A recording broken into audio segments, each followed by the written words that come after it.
Sixth चीज, जब आप, मैं इसको यूं कहूंगी कि आप जब जेलसी जोन में एंटर कर जाते हैं ना, तो आप ना खुशी रहेंगे। जेलसी जोन का मतलब होता है कि जब कोई आपसे बेहतर कर रहा है और आप उसको देखकर सड़ रहे हैं। जेलसी जोन का मतलब यह है कि जो कोई आपसे अच्छा कर रहा है, आपको उसको देखकर जलन महसूस हो रही है। तो when you enter into this zone, जिसको हम जेलसी जोन कह दे, एनवी जोन कह दे, तो कभी भी कोई व्यक्ति खुश नहीं रह सकेगा। परमेश्वर का वचन क्या कहता है? जब आप प्रोवर्ब्स की किताब पढ़ते हैं, चैप्टर नंबर 14 और वर्स नंबर 30 पढ़ते हैं, लिखा है शांत मन तन का जीवन है, पर मन के जलने से हड्डियां भी जल जाती हैं। तो जो इंसान जलता रहता है ना, किसी को देखकर, दूसरों को देखकर, वो क्या करता है? वो अपनी हड्डियां जलाता रहता है। मैं नहीं कह रही, वचन में लिखा है। सो इससे बेहतर कि आप अपनी हड्डियों को जलाते रहे, इससे बेहतर कि आप बीमारियों को इनवाइट करते रहे।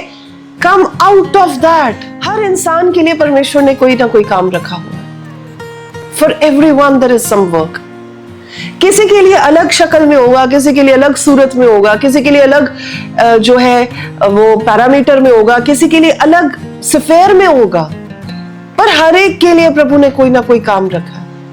किसी का दायरा किचन तक होगा, किसी का दायरा कलीसिया तक होगा, किसी का दायरा कम्युनिटी तक होगा, किसी का दायरा देश तक होगा, किसी का देश के बाहर होगा, पर हर एक के लिए परमेश्वर ने कुछ रखा है।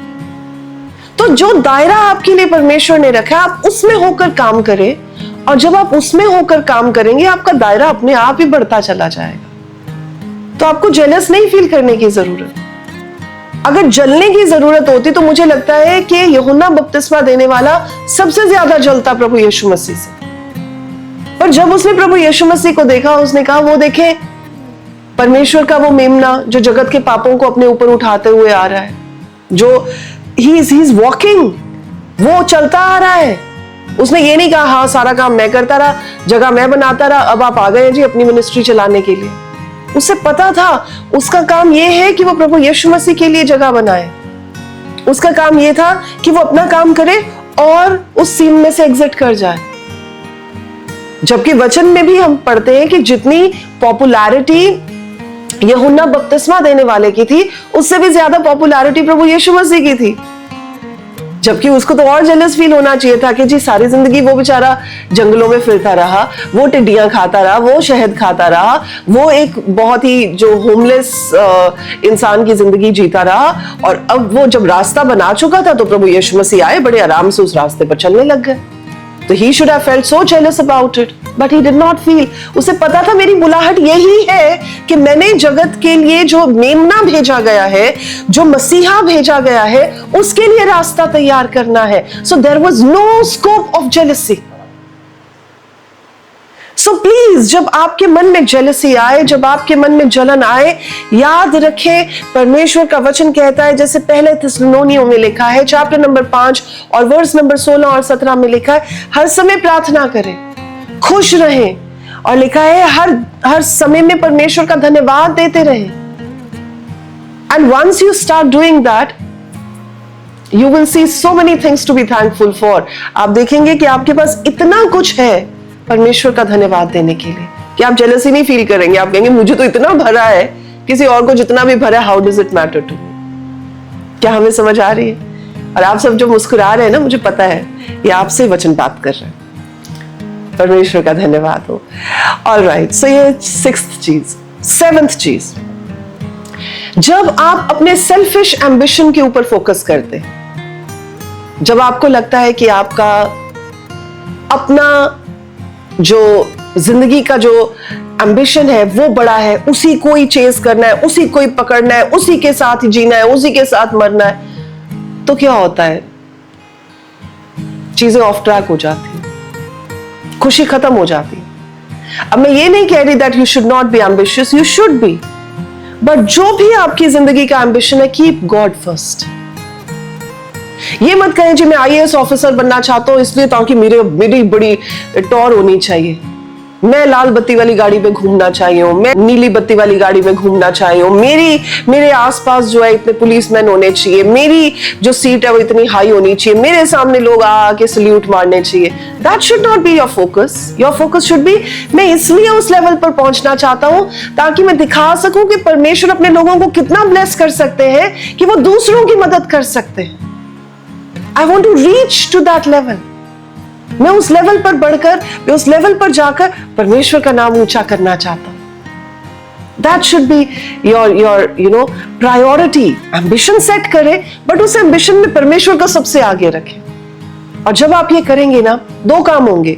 एक तो आप खुश रहेंगे because you are not chasing your selfish things, but you are chasing something that God has put in your heart.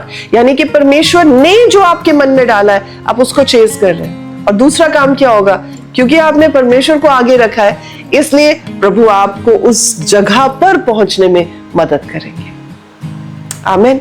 सो ये है 7वीं चीज जो आप ख्याल रख सकते हैं। और जब आप भजन संहिता 119 पढ़ते हैं, book of psalms chapter number 119 और उसका 36 वचन पढ़ते हैं, तो वहां पर लिखा है कि मेरे मन को लोभ की ओर नहीं पर अपनी चितौनियों की ओर फेर दे।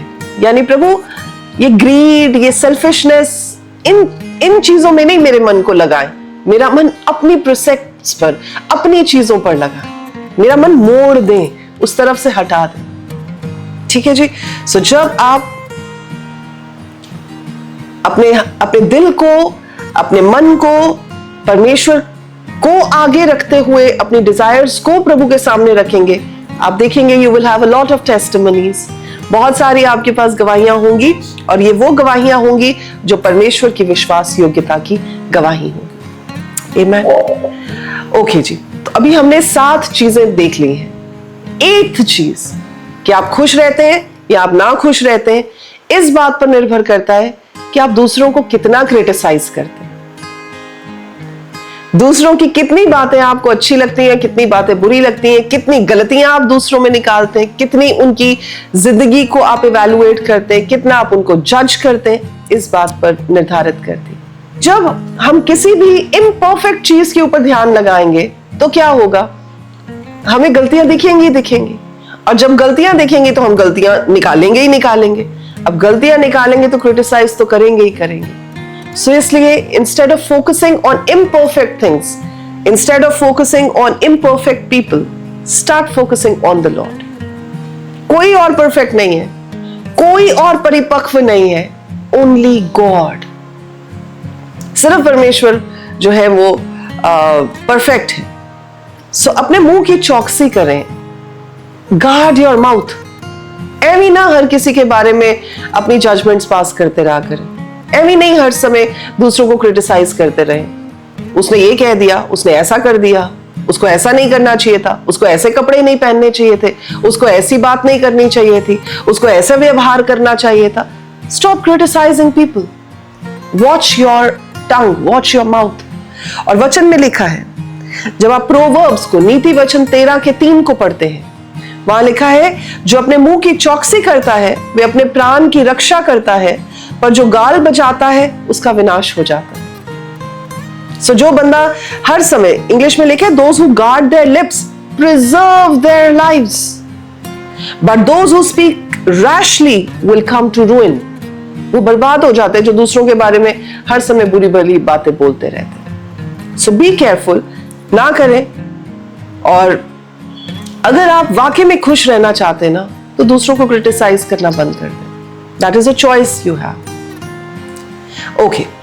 9वीं चीज, 9th choice जो आप अपनी जिंदगी में बनाते हैं कि आप खुश रह सकते हैं या खुश नहीं रह सकते, वो इस बात पर डिपेंड करती है कि आप एक हेल्दी लाइफ जीते हैं कि नहीं जीते। अब हेल्दी लाइफ में सब कुछ आ जाता है, आपके खाने पीने से लेकर, आपके पहनने से लेकर, आपकी सोच से लेकर, आप क्या रिसीव करते हैं संसार से, आप क्या रिसीव करते हैं अपनी सेंसरी ऑर्गन से, सब चीजें आ जाती हैं। So if you neglect a healthy life including all these things, तो नाखुश ही रहेंगे।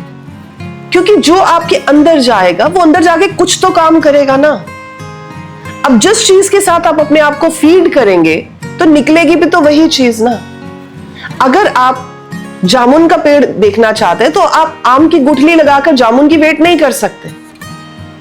अगर आप एप्पल बीज रहे हैं तो आप लेमन नहीं निकाल सकते कि जी हाँ मैं तो लेमन जूस पीने के लिए बैठा हुआ हूं क्योंकि नींबू निकलेंगे तो मैं नींबू का रस बनाकर पीऊंगा। जब जो बीज बोएंगे वही तो फल काटेंगे। अगर आप अपने आप को फीड अच्छी चीजों से कर रहे हैं, इमोशनली, स्पिरिचुअली, फिजिकली, अगर आप अपने आप को अच्छी चीजों से फीड कर रहे हैं तो जब आप में से वो चीज निकलेगी तो वही निकलेगा जो आपने फीड किया था। तभी वचन में लिखा है एक भला मनुष्य अपने भले मन के भले भंडार से भली बातें निकालता है, और दूसरी तरफ ऑपोजिट हो जाता है, वाइस वर्सा हो जाता है। So whatever you are feeding in your life, बड़ा आजकल अगर आप देखें यूट्यूब पर ट्रेंड चला हुआ है हेल्थी लाइफस्टाइल का, हेल्थी लिविंग का, अच्छा खाएं, अच्छा पिएं, ये खाएं, ये फ्रूट्स खाएं, डिटॉक्स करें। डिटॉक्स क्या कर लेगा आपको जब तक आप अंदर से ही गुबार के साथ भरे होंगे? What will detox do to you? वो थोड़ी देर के लिए आपकी लाइफ में काम कर सकता है, but you need to work on your holistic wellbeing.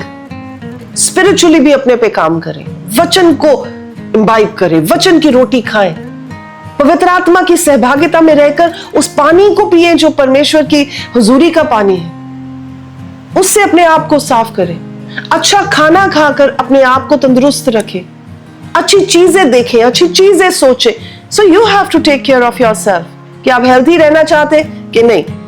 अब कोई बंदा बीमार ही रहेगा, चाहे शारीरिक तौर पर, चाहे मानसिक तौर पर, चाहे स्पिरिचुअल तौर पर, तो वो खुश कहां रहेगा? अब अगर किसी की जिंदगी में दर्द रहे सारा समय तो वो कहां खुश रहेगा? वो तो हाय हाय करता रहेगा, और हाय हाय करके कितनी खुशी मिल जाती है आपको भी पता है। So it's better to have a lifestyle of healthiness, of well-being, और इसको हर तरीके से, जो मैंने अभी आपको बताया, हर तरीके से उसको ओन करें। जो आप खाते हैं उसको वॉच करें, जो आप देखते हैं उसको वॉच करें, जो आप सुनते हैं उसको वॉच करें, जो आप इम्बाइब करते हैं उसको वॉच करें। Watch everything and be responsible कि आप खुश रहेंगे कि नहीं खुश रहेंगे। ठीक है जी। अब वचन में जब आप देखते हैं लिखा हुआ है, पहला कुरिन्थियों चैप्टर नंबर 3 में वर्स नंबर 19 और 20 में आप देखते हैं लिखा हुआ है हमारा शरीर क्या है? परमेश्वर के पवित्र आत्मा का मंदिर है। सो उस मंदिर को आप कैसे रखना चाहते हैं? गंदा रखना चाहते हैं कि साफ रखना चाहते हैं? ये आप पर डिपेंड करता है। अब साफ रखेंगे तो खुश रहेंगे, साफ नहीं रखेंगे तो खुद ही प्रॉब्लम में आएंगे। So this is 9th thing जो आपको खुश या ना खुश के बीच की एक फाइन लाइन ड्रॉ करने के लिए मदद करती है। एंड फाइनली, जो इंसान हर समय अपने आप पर तरस ही खाता रहता है, काश मेरे साथ ऐसा होता, अगर मेरे साथ ऐसा ना हुआ होता तो मैं ऐसा हो जाता, अगर मेरी जिंदगी में ये चीज ऐसे नहीं ऐसे होती तो मैं कोई और ही बंदा होता। मतलब यानी अपने आप को हर समय तरस के स्विमिंग पूल में ही जो है गोते खाते हुए अगर कोई इंसान देखता है तो वो कभी खुश नहीं रह सकता। मैं इसे कहूंगी कि drowning in the pond of self pity. तो जो बंदा हर समय स्विमिंग उसी में करता रहता है ना कि अपने आप को तरस खाने की स्विमिंग पूल में, तो वो कभी भी खुश नहीं रहेगा। वो जब भी बाहर निकलेगा वो भीगा हुआ ही बाहर निकलेगा। और किससे भीगा हुआ निकलेगा?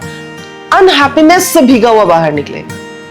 लेकिन इसी के ऑपोजिट अगर मैं बोलूं कि जो इंसान इस बात को जान जाता है कि प्रभु जो कुछ भी आपने मुझे दिया है मेरी हिम्मत से, मेरी सोच से, मेरी काबिलियत से बहुत ऊंचा दिया है, and I just want to thank you lord. बस मैं आपका शुक्र ही करना चाहता हूं प्रभु कि जो भी आपने दिया है मेरी तो समझ से बहुत ऊपर है, तो मैं आपका धन्यवाद देता हूं। तो वो क्या करता है? वो खुश रह पाता है। So this is your choice कि आप क्या करना चाहते हैं। देखिए, हर इंसान के पास अपने आप पर तरस खाने के रीजंस हो सकते हैं। Everybody has, but my question is you have a choice कि आप whether you want to live in that self pity or you want to come out of it। हर बार जरूरी नहीं है कि आप उसी कीचड़ में अपने आप को धकेलें और फिर आप उसी कीचड़ में हाथ मारते मारते अपने आप को गंदा करते रहे। सेल्फ पिटी, तरस तरस तरस बाहर आ जाए। परमेश्वर ने तो आपको ऑलरेडी धो दिया है, साफ कर दिया है, आपको वो सब कुछ दे दिया है, आपको स्वर्ग के राज्य की चाबियां दे दी हैं। Start using them. अपना पवित्र आत्मा दे दिया है गाइडेंस के लिए। स्टार्ट टेकिंग हिज गाइडेंस और अपनी लाइफ को बेहतर बनाए। अब यहां पर मुझे लगता है कि मोसेस का एग्जाम्पल बड़ा अच्छा एग्जाम्पल ठहरेगा। जब प्रभु ने उसे कहा कि उसे एक काम करना है, उसे असाइनमेंट दी गई कि उसे लोगों को बंधुआई में से निकालकर प्रॉमिस लैंड में लेकर जाना है। He was full of excuses saying कि प्रभु मैं तो बात भी नहीं कर सकता, मेरी तो जुबान लड़खड़ाती है, आई तो स्टैमर, मैं तो कह ही नहीं सकता, मैं तो कर ही नहीं सकता, लोगों को क्या कहूं। Stop doing that. और हर एक एक्सक्यूज, हर एक वो जो तरस खाने वाली चीज जो उसने अपने आप में बोली, परमेश्वर ने एक एक चीज को रिफ्यूट किया। मेरे अजीजों, आज भी आपकी लाइफ में भी हर एक बात जो आपको तरस खिलाती है अपने ऊपर, पिटी खिलाती है अपने ऊपर, उसे रिफ्यूट करें परमेश्वर के वचन के साथ और कहें प्रभु मुझे जो चाहिए आप मुझे पहले से ही दे चुके हैं, मैं जो मांगना चाहता हूं आपने पहले से ही उस बात को रजिस्टर कर रखा है, और प्रभु मुझे पता है कि आपके लिए कुछ भी नामुमकिन, कुछ भी मुश्किल नहीं। आमीन। सो आज इस वचन के साथ मैं आप सबों को इनकरेज करना चाहती हूं और इस बात के लिए आपको इंस्पायर करना चाहती हूं वचन से कि आप खुश रहे, आप परमेश्वर में जॉयफुल रहे और जो परमेश्वर ने आपको जिंदगी दी है उसे रोकर ना बिताएं, उसे परमेश्वर के साथ खुशी के साथ बिताएं। आमीन। आइए इस समय प्रार्थना करते हैं। Hallelujah, hallelujah, hallelujah. धन्यवाद, धन्यवाद, धन्यवाद, धन्यवाद हो मेरे जिंदा खुदा। मेरे परमेश्वर पिता, इस समय मैं प्रार्थना करती हूँ हर एक भाई, हर एक बहन के लिए जो इस वचन को सुन रहे हैं, जिन्होंने इस वचन से प्रभु आप में नई ताकत पाई है, नई कुव्वत पाई है। मेरी प्रार्थना है कि प्रभु यदि उनकी जिंदगी में इन 10 पॉइंट्स में कोई भी ऐसी कमी, कोई भी ऐसी घटी पाई जाती है जिसकी वजह से वो ना खुश रहते हैं, तो आज पवित्र आत्मा प्रभु आप उनसे बात करें, आप उनकी जिंदगी को उभारें, आप उन्हें उस दलदल में से बाहर निकालें और पिता आप उन्हें उनकी दिक्कतों में से, उनकी परेशानियों में से बाहर निकालकर उन्हें एक समतल जमीन पर खड़े करें। मेरी प्रार्थना है मेरे परमेश्वर पिता कि अगर आज कोई बीमार है तो उसकी बीमारी जाती रहे प्रभु यीशु के नाम में। अगर कोई मायूस है तो उसकी मायूसी उसके छोड़कर जाए प्रभु यीशु के नाम में। अगर कोई टूटेपन को झेल रहा है तो प्रभु आप उसके टूटेपन में उसको संजोकर खड़ा करें प्रभु यीशु के नाम में। अगर आज कोई जन ऐसा है जिसने अपनी जिंदगी में अपने हालातों से हार मान ली है, तो प्रभु आज आपका नया बल उनकी जिंदगी में आकर ठहर जाए ताकि प्रभु वो जयवंत होकर खड़े हो सके। मेरी प्रार्थना है प्रभु आज का वचन और आज की प्रार्थना उनकी जिंदगी के लिए एक टर्निंग पॉइंट बन जाए प्रभु यीशु के नाम में। और जो बातें आपने उनके लिए लिखी हैं, जो काम आपने उनके लिए लिखे हैं, मेरी प्रार्थना है मेरे परमेश्वर पिता कि वो उन कामों को आपकी डील डॉल में होकर पूरे करने पाए और आपसे प्रभु जी विश्वास योग्यता की उस शाबाशी को पा सके जो उनकी जिंदगी के लिए आपने रखी है। धन्यवाद देते पिता, आपको सारा आदर देते हैं, सारी बुजुर्गी और जलाल देते हैं और प्रभु यीशु के नाम से इस प्रार्थना को मांगते हैं और प्रभु के सब लोग कहते हैं आमीन और आमीन। प्रभु आप सबों को आशीष दे। God bless you all.